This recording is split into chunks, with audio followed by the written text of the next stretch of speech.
Bom, olá pessoal, vamos dar início então à palestra, né? Essa palestra foi pré-gravada porque na Semana do Meio Ambiente eu tenho uns probleminhas particulares para resolver, mas eu acredito que seja interessante, mesmo assim não sendo ao vivo. A palestra ela vai tratar, né, o pessoal da Semana do Meio Ambiente me pediu, né, sobre a fotografia, né, como a fotografia pode ser utilizada na pesquisa ecológica e também um pouquinho na docência, né, embora eu basicamente vá falar aqui da pesquisa ecológica. Bom, um roteirinho básico, né, gente? Eu vou falar um pouco sobre a revolução da fotografia digital, para que a gente fotografa, né? E aí passear por uns exemplos de principais categorias de fotografia de natureza.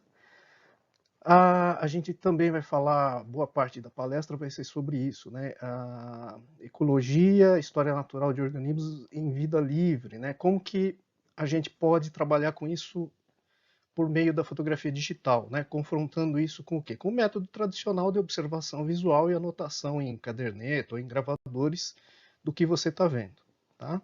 Mas vamos mostrar como a fotografia digital pode ser bastante interessante como método de registro de dados.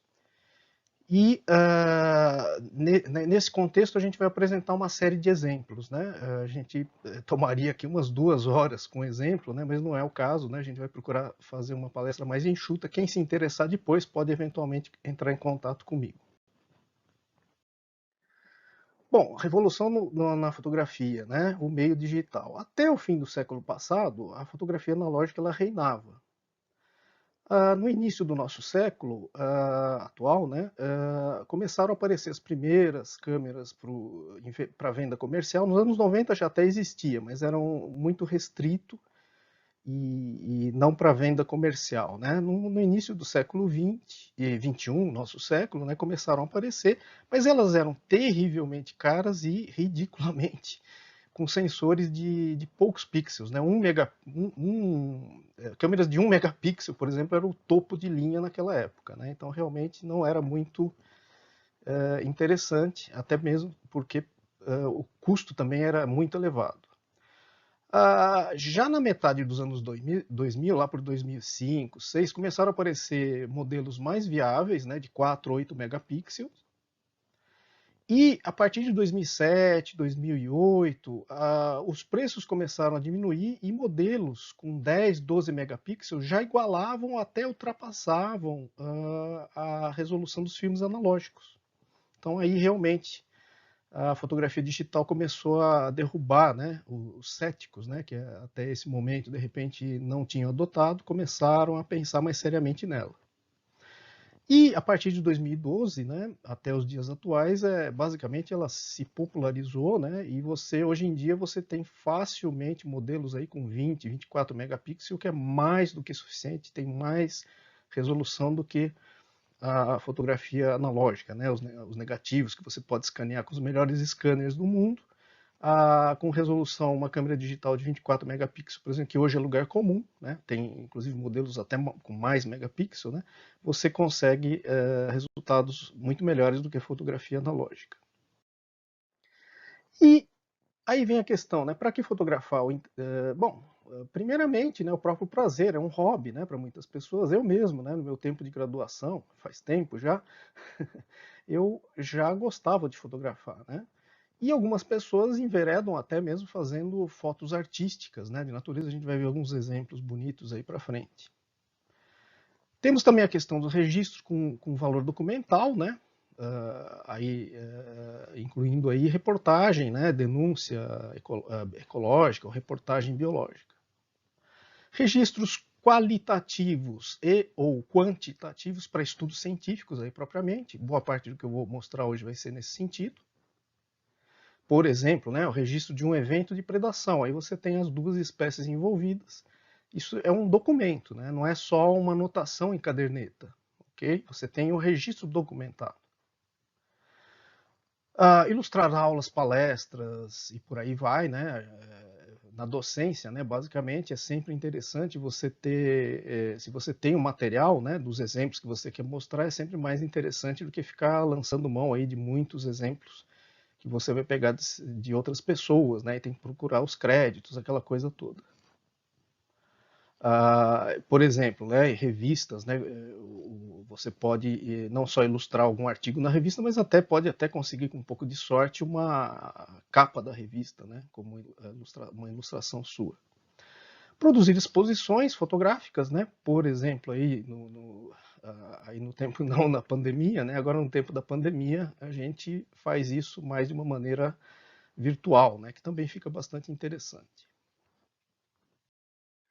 Bom, isso é algumas, né? Por que fotografar? Né? Aqui eu vou passar rapidamente, gente, tipos de categoria de de fotografia de natureza, né? Paisagens, né?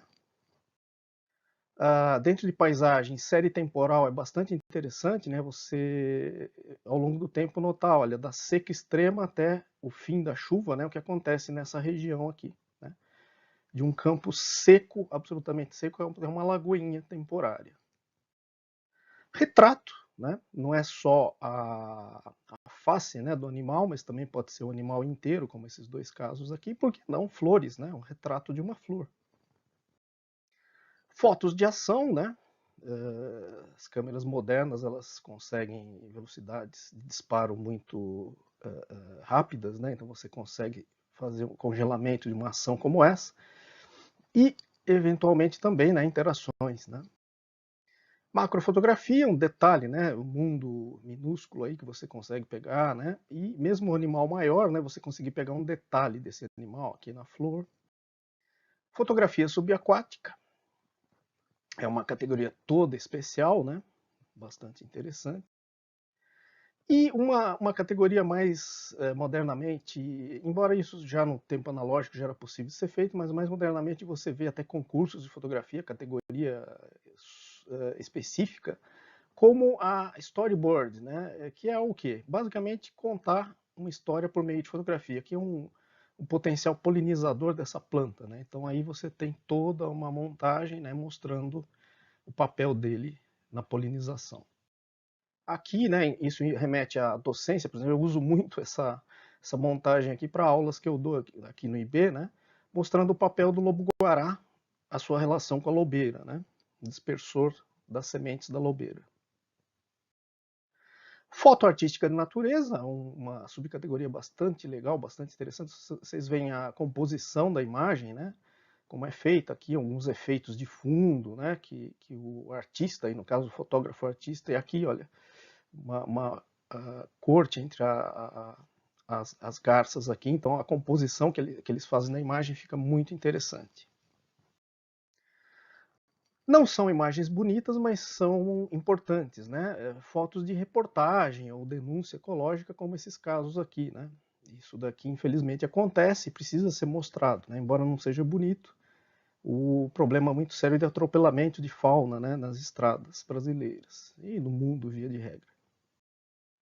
Aqui outro caso, né? Isso daqui ainda era foto analógica, tá? Então são slides aí que foram escaneados. Olha, o campus da UFSCar, infelizmente, nos anos 90, olha o que aconteceu lá. Derrubaram uma parte do cerrado para plantar o famigerado eucalipto, né? Então uma região natural que virou plantio de eucalipto. Então as imagens são muito importantes, a fotografia, para fazer esse tipo de documentação, né? Mobilizar as pessoas, né, contra eventualmente esse tipo de ação.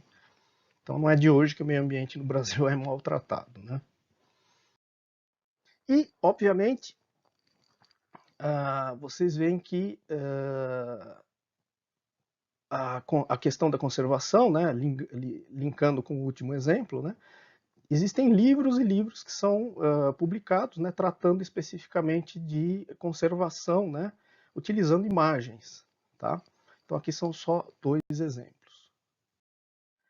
Bom, vamos passar agora para a questão do estudo de ecologia, pesquisa, né, científica em ecologia e história natural de organismos em vida livre, né? A gente vai ter aquela questão, né? Tradicionalmente, até hoje se faz isso, não é inválido, longe disso, né? Observação visual, utilizando normalmente um binóculo, né? E você anota os seus dados numa caderneta ou até num gravadorzinho, né? Num celular, hoje que você bota ali o modo de gravação de voz e faz o registro ali do que você está vendo. Versus o quê? Utilizar a fotografia digital para fazer esses registros. Aqui, antes de mais nada, alguém pode perguntar, mas professor, por que foto? Por que não filmar, né? É óbvio que vai depender do teu objetivo, do teu trabalho, mas aqui eu vou ilustrar rapidamente por que não só filmar, né? Por que a fotografia é importante. Isso é um recorte, gente, já de uma imagem, né? De uma sequência de um vídeo. É um vídeo que foi filmado em HD, tá? E o vídeo, você pode pegar partes do vídeo e transformar em imagem. Tá? Isso daqui, então, é um recorte de um pedacinho, só 10% da imagem que foi retirada do vídeo filmado em HD. Agora, você faz uma ampliação e eu pergunto para vocês, né? Tem até interrogação aqui, o que é que essa ave está consumindo aqui, né? Acabou de capturar. Com essa imagem do vídeo, não dá para você ter a menor ideia. Acontece que essa mesma sequência, eu peguei, parei de filmar e tirei fotos normais. Olha o que você tem aqui. Você vai ter uma definição muito melhor na imagem fotográfica, né? Não na imagem que veio do vídeo, e mostrando para um especialista, ele vai te dizer pelo menos a família dessa presa que ela acabou de capturar. Tá? Então, vejam bem, gente, o que você vai estar vendo num vídeo, muitas vezes você perde resolução, você não vai conseguir identificar. Se você tira a foto, você pode conseguir, se estiver bem nítida, né, bem focada, identificar. É lógico que isso vai depender dos seus objetivos. Se o seu estudo é ver uma coisa mais dinâmica, né, a sequência de comportamentos daquele animal, sem você não está interessado em identificar precisamente os tipos de alimento que ele está pegando, o vídeo é perfeito. Mas, se você quer identificar, quer ter uma resolução maior de identificação das presas, aí a fotografia vai ser mais importante. Veja aqui outro exemplo, gente. Essas imagens que eu vou estar colocando aqui, olha, são várias, né? Ó, é como se você estivesse vendo esse pica-pau pelo binóculo ou pelo visor da câmera, tá? O que vocês estão vendo aí, gente? Francamente, um pica-pau picando um galho. Então, você anota lá na sua cadernetinha, mais uma observação dessa espécie fazendo isso. Lei do engano. Se você tira a foto, ao invés de só registrar no binóculo, e ampliar essa foto, né, aqui no caso é só 7% dos pixels da foto original. Gente, dá para ver claramente aqui? Ele está, na verdade, se alimentando no exudato da planta, né, de um líquido da planta aqui. Olha. Ele está sugando com a língua dele. Vejam os próximos. Mesma coisa, visão pelo visor ou pelo binóculo. A ampliação no computador da tua imagem que você tirou a foto. Olha lá. É um líquido que ele está sugando, né? Ele tá extraindo, né? Um último exemplo, tá vendo aqui? Olha, essa estriazinha aqui, ó. Você jamais veria isso, né? Olhando só no binóculo. Ou seja, a informação que você está tendo aí, se fosse só pela cadernetinha de campo com o binóculo, seria errônea. Você estaria ali, ele está picando pau buscando insetos, larvinhas de insetos, aquele lugar comum que realmente o que pica-paus fazem normalmente é isso. Só que nesse caso, o registro fotográfico permitiu revelar o quê? Uma informação completamente diferente. Tá? Mais um exemplo, gente. Vantagem do registro, né, fotográfico. Esse gavião pernilongo, ele está sofrendo o quê? Ele está sendo acossado por dois siriris, tá? É um fenômeno, não vou entrar em detalhes aqui, o chamado tumulto, em inglês mobbing behavior, né? Comportamento de tumulto, né? Que algumas aves fazem frente a predadores, tentam espantar esses predadores da sua área, dos seus territórios, né? E esses dois aqui estão fazendo isso, você com um binóculo você vai ver essa imagem, né? Ali corrida, né? Ou mesmo filmando isso, é isso que você vai ver, o gavião e dois siriris. Só que olha só, 9% da imagem ampliada. O que vocês veem aqui, gente? Ela inclusive pode não estar nem super nítida, super perfeito, mas olha, fácil de ver uma cabecinha, né? E um biquinho aqui. Não sei, ó, acho que tá fácil, dá para vocês verem, né? Se vocês pausarem o vídeo aí, ampliarem na tela que vocês estão assistindo, vocês vão conseguir ver, tá? Então, isso daqui não dá, obviamente, para saber o que é, mas exatamente, mas o que dá para saber em geral que é uma ave e tem jeito de ser um filhote de ave, tá? Então, é uma informação que você não teria se tivesse só uma observação com binóculo. Mais um exemplo, né? se alguém ainda não se convenceu, né? Exemplo da vantagem do registro fotográfico no papel da polinização dessa planta aí. A Styrax ferrugineus, que é chamada laranjinha do cerrado, uma coisa assim. Esse saí azul aqui, você vê uma imagem, né, pelo binóculo, bom, ele está na flor, mas e daí? Será que dá para ter certeza que o pólen está sendo removido e está aderindo na ave? Com o binóculo você não vai poder dizer isso. Você não consegue. Mas, com 10, 12% de um recorte das imagens que você obtém, olha o que acontece. Gente. Dá para vocês notarem, acho, né? Olha os grãozinhos de pólen aqui no ar, né? Olha a base do bico dele toda manchadinha, um pouquinho de amarelo, né? Olha essa base aqui. Olha essa outra aqui. E aqui só para mostrar que, olha, o estigma, né, que é a ponta aí da parte feminina da flor encostando na cabeça dele, né? Então, potencialmente, no mínimo, né, isso está revelando o quê? Que, olha, de fato ele tem capacidade de ser polinizador, ok? E o registro fotográfico, a documentação fotográfica te dá essa certeza em relação ao que é apenas uma observação visual, sem esse detalhamento. Um último exemplo, né? O papel do qual seria o papel do periquito rico, né? Na eritrina, no mulungu. Aqui no campus da USP tem bastante. O padrão dele é o seguinte: ele visita, ele arranca a flor, ele fica 1 segundo, no máximo 2, com essa flor no bico, deixa cair no chão. Olha que desastre para a planta, né? Tudo isso daqui são flores do mulungu que ele derruba no chão. Agora, o que ele estaria fazendo exatamente? Né? É estranho, fica ali 1, 2 segundos com aquela flor e deixa cair no chão. 1, 2 segundos com a flor e deixa cair no chão. Aqui só um detalhe, basicamente o que ele faz? Ele pega a flor e deixa cair no chão.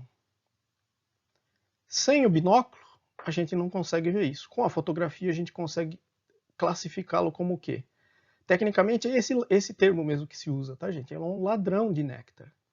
Ele está apertando a base da flor, acho que dá para vocês verem aqui uma bolinha, né, de líquido. Esse líquido é néctar que com a língua, ele numa fração de segundo ele faz, ele simplesmente lambe aquele néctar e deixa cair a flor no chão, ok? Mais um exemplo então. Bom, esses foram alguns exemplos, né, do porquê que seria interessante usar fotografia. Agora vamos passar para o uso da fotografia em estudos de história natural e ecologia, né? Várias possibilidades. Né? Você tem registros qualitativos, que aí vão ser coisas, ilustrações mesmo, aí, uma documentação sem entrar numa análise quantitativa, né? E até registros quantitativos, que aí você vai fazer uma obtenção de dados, né? De vários eventos, por exemplo, e vai poder fazer, por exemplo, incluindo aí censo, né, recenseamento de populações, por meio de armadilhas fotográficas e até imagens aéreas ou imagens de satélite, como a gente vai ver lá no final. Tá? Então vamos lá. Registros qualitativos, uma coisa bem simples, né? Um guia de campo, por exemplo, guia de flores do cerrado, de plantas, desculpe, do cerrado. Você pode ter guias de aves, de mamíferos, né? De insetos. Aqui, nessa mesma linha, né? Isso daqui é um artigo científico que ele está tratando da polinização de uma determinada planta, ele está só ilustrando aqui, vocês veem como é que é a planta na região, as plantas e os 4 principais polinizadores. Só que aqui ele não está quantificando os dados por meio da fotografia, ele está fazendo isso por meio de binóculo. Tá? Dependendo dos objetivos dele, ele queria ver os visitantes, quantificar os visitantes, mas ele fez isso com binóculo, foi o suficiente. Aqui é só uma ilustração qualitativa do artigo dele. Ainda registro qualitativo, basicamente, porque o N aqui é 1, né? Isso daqui é uma nota publicada nessa revista aqui, né? Desses autores. O que eles estão revelando aqui? Eles tiraram uma foto dessa corujinha com uma pererequinha predada, tá? Então, isso daqui um especialista, né? Um herpetólogo, ele vai ver isso daqui, ele vai identificar precisamente, né? Da espécie que se trata esse anfíbio. E você tem aqui um evento, né? Basicamente é qualitativo, porque o N é 1, aí, né? Mas não deixa de ser importante, é uma documentação. Essas espécies de corujas são muito pouco conhecidas, né? Tem muito poucos dados, então qualquer dado documentado ele é interessante de ser publicado. Aqui, já passando para algo um pouco já semi-quantitativo, digamos assim, você tem aqui um N maior, né? É um evento, um fenômeno, né? Que é a limpeza de mamíferos por parte de algumas espécies de aves, né? Então aqui o que o pesquisador fez, né? Ele compilou imagens dele e imagens de outras pessoas e fez um estudo, né, de quais são as espécies de aves e quais as espécies de mamíferos que têm essa interessante relação, né, de limpeza, limpeza do que? De ácaros, né, de ectoparasitas, né, parasitas que ficam ali na pelagem, no couro desses animais por parte de aves. Vocês podem notar que tem desde garças até gaviões aqui, né, pássaro preto, é uma variedade bastante grande. Então isso é uma compilação de vários eventos. No final acaba sendo, né, até uma semi-quantificação mesmo. Armadilhas fotográficas, né, é uma subcategoria bastante interessante que você pode fazer, não, depois a gente vai ver, mas não só qualitativo, mas também quantitativo o registro. Aqui no caso, o pesquisador estava atrás mesmo, era de mamíferos da mata. Inclusive tem um deles aqui, né, que o sensor da câmera, né, de movimento detectou e começou a fotografar. Só que por acaso, ele capturou uma espécie de ave, o tal do jacu estalo, que está destacado em vermelho aqui, ok? Olha isso, gente. Esse jacu estalo é extremamente raro, não se tinha notícia dele vários e vários anos. E foi registrado por essa armadilha fotográfica. Tá? É um bicho muito tímido, né? Além do que é muito raro, ameaçado de extinção, foi registrado por meio de uma armadilha fotográfica. Olha que interessante, né? Outro caso, né, qualitativo também, né? Aqui no aquele site Wikiaves, que acho que alguns de vocês conhecem, se não conhecem e gostam de aves, eu recomendo, tá? O Wikiaves é um banco de imagens, né, e de sons de aves do Brasil. Essa espécie de gaviãozinho nem rara é, você vê, ela tem em todo o Brasil, né, registro, mas não tinha registro no Rio Grande do Sul. Nenhum registro aqui no Rio Grande do Sul. Olha que interessante. Essa pesquisadora aqui, a Tuane Luiza, o que ela fez? Ela fez um registro fotográfico, né? Postou lá no Wikiaves, depois ela descobriu, puxa meu Deus, olha só, não tem lá no Rio Grande do Sul. Então o que eu vou fazer? Eu vou publicar uma notinha, né? Publicou a notinha. Não passou muito tempo, outra pessoa, aí no caso, a gente chama, né, ciência cidadã, né?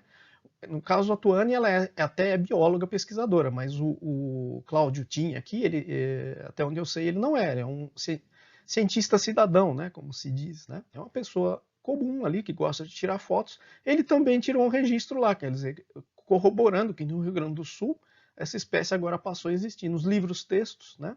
Não existia registro dela lá. Você vê que ainda nem existe em Santa Catarina, né? E esse registro foi possível, né? A documentação, melhor dizendo, foi possível, é inequívoca, né? A imagem da espécie foi possível por meio da fotografia. Ainda armadilhas fotográficas, agora a gente já chegando, né, na possibilidade não só de registros, né, uma listagem de espécies, né, mas até você pode, né, por uma questão de você ver padrões de coloração de pelagem desses mamíferos, né, você pode ter marcas na orelha, marcas na pelagem, você pode distinguir indivíduos e você pode até, aí, por umas técnicas que não vem ao caso entrar em detalhe aqui, estimar a população desses bichos. Então entrando aí já no aspecto quantitativo, né. Ainda armadilha fotográfica, olha que interessante. Os pesquisadores lá na África ficavam coçando a cabeça o que acontece com essa planta. Ninguém sabe o polinizador natural dessa planta. Ninguém conseguia descobrir. O pessoal ficava ali em barraquinha, escondido, olhando o dia inteiro, à noite, e não aparecia ninguém. Quem aparecia não polinizava, né? Até que surgiu a ideia, bom, vamos colocar uma câmera ali, uma armadilha fotográfica com um sensor de movimento, né? Quem passa e não vamos ficar ali, porque a presença do ser humano, né, odores do ser humano, a própria presença pode inibir alguma espécie muito tímida. E bingo, né? Foi exatamente o que aconteceu. A armadilha fotográfica ela revelou que o verdadeiro, o principal polinizador dessa planta aí é um roedorzinho. E por incrível que pareça, ele visita no período diurno, né, no começo da manhã e não à noite. Tá? Foi isso que a fotografia, né, a armadilha fotográfica, permitiu detectar. Sem esse método, você até hoje não estaria sabendo quem é o polinizador dessa planta lá na África. Passando agora para uns exemplos aqui no nosso laboratório, né, vendendo um pouquinho o nosso peixe, né? Foi um estudo que foi feito aí com a colaboração de algumas alunas, né, um pesquisador da UFSCar que ajudou na identificação. Essa espécie de ave ela está ameaçada em São Paulo, né, o macho e a fêmea. E a gente estudou a dieta em vida livre, aí no caso particularmente que os filhotes estavam recebendo, né? Praticamente da fêmea, né? Porque o macho é meio sem vergonha, né? Ele não participa do cuidado da prole, só a fêmea, né? Então aqui você vê uma imagem, né? Você tem uma foto dela antes de descer para o ninho. A foto está aqui embaixo, na verdade, aqui é um pouquinho ampliado, e aqui aquele recorte, né? Que a gente faz, se a gente tem uma boa imagem, a gente consegue mostrando isso para o entomólogo nos dá, né? Que isso daqui é um Diptera conopidae.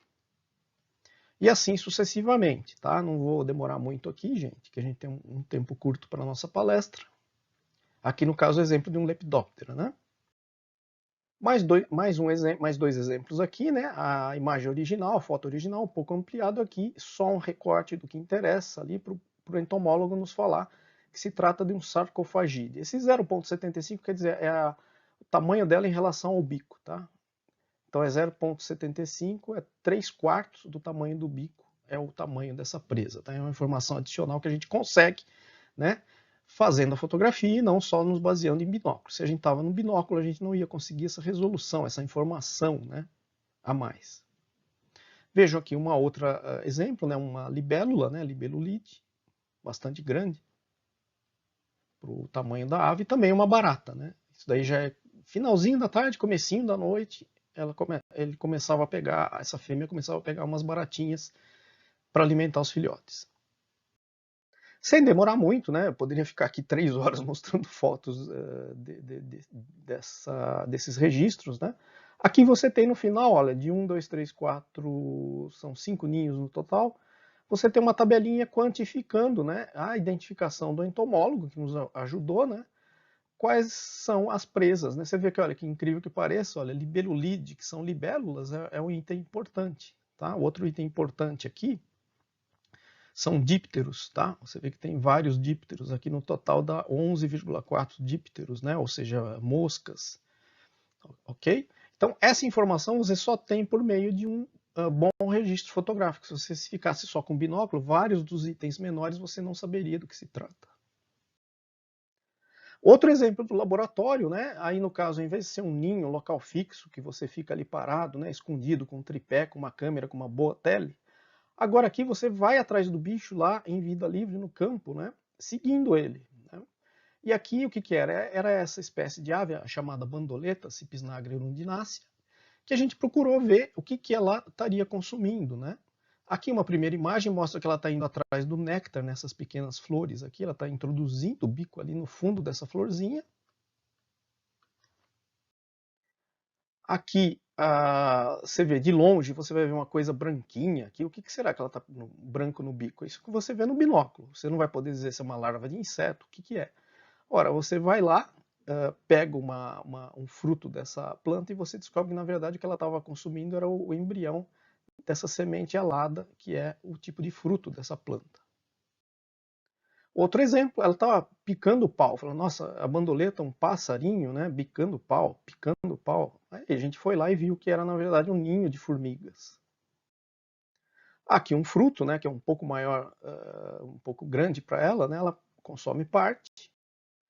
E aqui, bastante interessante, né, isso daqui são botõezinhos florais, né, que estão aí começando a querer abrir, e ela está consumindo. Né. De longe você vai ver uma coisinha branquinha, o que, que é isso daqui? Se você vai lá, amplia a imagem, você vê que são botões florais. No final, né, também eu poderia ficar aqui 3 horas mostrando imagens, né, em um resumo, né, do sítio de captura, ou seja, o local onde ela obteve o alimento. Você vê que basicamente é em folha verde, né, aqui está ilustrado, ela procura em folha verde, depois a gente vai ver os alimentos, né, mas basicamente aqui são pequenos insetos que ela vai atrás. Né. Ela também, obviamente, quando ela vai no fruto, o próprio sítio é o fruto, né? Verde é a estação chuvosa, alaranjado é a estação seca. Aqui o alimento simplificado, né? Não coloquei uma tabela que ficaria gigantesca aí, muito grande. Vocês veem aqui os tipos, né? Sementes, ela se alimenta de sementes, de frutos. Você vê que mais na verdinho é chuva do que na seca, né? 12 vezes mais na chuva do que na seca. Flor ou microartrópodes, que muitas vezes ela pode estar se alimentando do néctar, ou pequenos insetinhos ali minúsculos que estão na flor também. propriamente o néctar, né? E no final, o que ela realmente pega mais são os artrópodes, principalmente insetos. Você vê que aqui quase não tem diferença na seca e na chuva, né? Grande parte do que ela de fato pega são insetos, tá? E isso foi possível o quê? Documentação fotográfica, né? Foram no total 522 registros, tá? Isso espalhado em 2 anos e meio de pesquisa no campo. Outro exemplo, saindo no meio terrestre, né, saindo das aves, que eu puxo um pouco a sardinha, porque afinal de contas o meu laboratório é ecologia de aves, agora passando para o meio marinho, é muito comum, gente, esses cetáceos terem marcas características, né, nas suas barbatanas, né, e você consegue, portanto, identificar indivíduos diferentes por meio dessas marcas nas suas barbatanas. Você não precisa capturar o bicho e pôr uma anilha colorida, desculpe, uma banda colorida, nada disso. A própria coloração natural das barbatanas pode identificar diferentes indivíduos. Aqui o exemplo dessa assim chamada mama bianca, né? Porque a barbatana dela, olha, boa parte dela era toda branca, né? Por isso o apelido. E aqui, olha que interessante, eles estudam o que? A própria distribuição no espaço ali no Golfo de Gênova, isso daqui foi em Gênova, olha a extensão, né, de onde eles conseguiram registrar ela, obviamente tirando fotografias, né, e depois analisando para ver que se tratava daquele indivíduo, a mama bianca, que era uma fêmea, inclusive. Aqui um outro exemplo, né, as imagens de drones, né, que cada vez estão mais baratos e popularizados, ou até imagem de satélite, é uma possibilidade bastante interessante para você estudar populações de animais maiores, né, mamíferos de médio, grande porte e até aves de grande porte, como albatrozes, que é o exemplo. Olha isso, gente. As imagens não vão ser capa de livro, nem de revista, né? Mas elas são suficientes, tiradas por drone, né? Para você, olha, saber que se trata, né? O padrão de coloração branco com uma faixinha preta na asa, se trata dessa espécie de albatroz. Então você tem ali a contagem real do número de indivíduos numa área que você está definindo ali como da sua pesquisa. Passando do drone para satélite, até satélite, gente, é possível. Você veja, uma imagem de satélite com alta resolução, né? Ela consegue determinar, no caso aqui é uma outra espécie de albatroz, olha, esses pontinhos em branco aqui, lá na região estudada, né, a biodiversidade não é tão grande, a única espécie de ave que tem esse padrão branco de coloração, desse tamanho, que aqui, olha, em termos de pixel da imagem de satélite, 4 pixels, ele é o que cobre, né, exatamente um indivíduo dessa espécie. Ele tem mais ou menos 60, 70 centímetros de comprimento.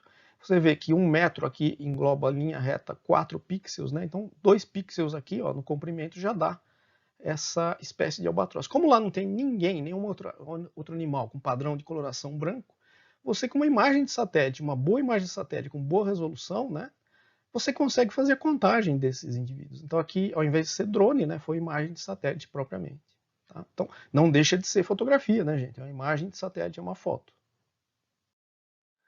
Resumindo, então, gente, até passei um pouquinho do tempo, né? O pessoal da Semana Meio Ambiente me desculpa que eu tinha prometido meia hora, mas vamos lá. Resumindo, o método de registro de dados, né? Ou seja, a documentação propriamente, né? Por meio de fotografia digital é muito mais vantajoso, né, do que apenas observação visual. Ok? Acho que ficou claro isso, né? Logicamente, né, depende do seu objetivo. Se o seu objetivo é apenas contemplar a natureza, você não tem interesse em registro fotográfico ou não está fazendo nenhum estudo científico, perfeito, você vai com um binóculo, com um bom binóculo, uma boa luneta, você vai conseguir fazer as suas observações. Agora, se teu objetivo é guardar isso, postar na internet para seus amigos ou em algum local, se você, aí mais adiante, você é biólogo, vai trabalhar com ciência, puxa vida, eu acho que a fotografia digital é uma ferramenta fundamental, né, do meu ponto de vista, pelo menos, para a gente registrar esses eventos naturais maravilhosos que a gente tem por aí, né? E, gente, para fechar, alguns avisos, né, que eu acho que é interessante. A gente convida vocês a assistirem logo a seguir, o pessoal da Semana Meio Ambiente me passou, né, logo a seguir a essa palestra, vocês vão ter a projeção de 2 filmes sobre fotógrafos profissionais de natureza, né? e suas experiências. São muito enriquecedoras, tá, gente? Vocês vão ver ali diferentes abordagens, diferentes vertentes, né, de fotografia de natureza, muito legal, tá? São no total 9 fotógrafos. São vídeos curtos, né? Um tem 19 minutos, é basicamente um fotógrafo que é baseado em um fotógrafo que trabalha com conservação, né, a utilização de imagens para conservação, e o outro vídeo também é curtinho, tem 27 minutos, ele vai apresentar 8 fotógrafos com diferentes perspectivas, né, visões muito interessantes, eu recomendo vocês assistirem, tá? Outra coisa que eu acho interessante, quem está vendo essa palestra e vai ver os filmes, né? Eu acho que se interessa por fotografia, a gente participa da votação, né? Do concurso de fotografia de natureza. Aí na página da Semana do Meio Ambiente vocês vão encontrar lá, eu não tenho agora aqui de cabeça o link, né? Mas vocês vai estar aberto de 8 a 14 de junho o voto popular, quer dizer, qualquer um de vocês aí pode entrar lá, ver as imagens que foram submetidas para esse concurso de fotografia de natureza e votar, dar uma nota lá de 1 a 10, tá? Colaborar para no final a gente ter a exposição entre 15 e 19, né? Finalzinho aí das atividades da semana, a exposição online das vencedoras, que eu achei interessante vocês darem uma olhada também. Para fechar, como ninguém é de ferro, vender meu peixe também, né, gente? Nessa semana do meio ambiente eu estou fazendo junto com uma aluna de graduação, a Isabela, né, que colaborou comigo com algumas fotos e nos textos. A gente está fazendo uma exposição fotográfica didático-temática, né, de divulgação científica, relações ecológicas entre aves e flores. Ali tem um pouquinho, né, do trabalho fotográfico que a gente faz no laboratório, tá bom? Então é isso, muito obrigado pela atenção. Desculpa aí ter passado 6 minutos do meu limite de meia hora, né? Qualquer dúvida, gente, por favor, fiquem à vontade de mandar um e-mail, né, para mim. Na possibilidade do meu tempo ali, eu obviamente respondo qualquer dúvida que vocês tiverem, tá? E eu acho que isso vai estar postado no YouTube, né? Então ali na seção de perguntas também, de comentários ali do YouTube, vocês podem interagir comigo, tá bom, gente? Obrigado